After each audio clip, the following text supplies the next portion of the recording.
पदाधिकारी, मंडल अध्यक्ष, मंडल की टीम हम सब मिलके प्रधानमंत्री जी के लिए इस दिन में लोग सेवा कार्य चलाए हम आगे बढ़ा रहे हैं और प्रधानमंत्री जी के आज्ञा बिना सेवा कार्य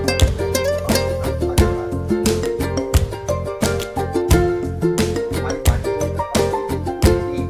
हमारे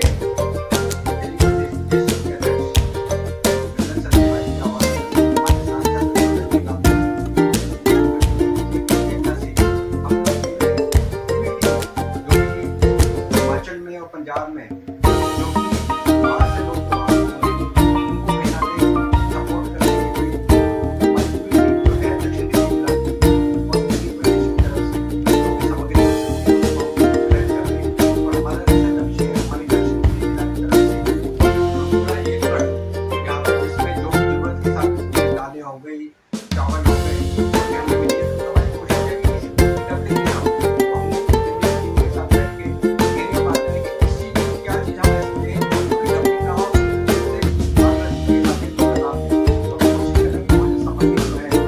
चावल हो गए, दाल हो गई, सारे हम कलेक्ट करके कोशिश करेंगे एक ट्रक हम इसलिए हम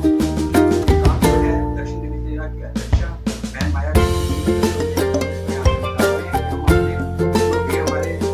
परिवार वहाँ पे परेशान है कि हम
Vande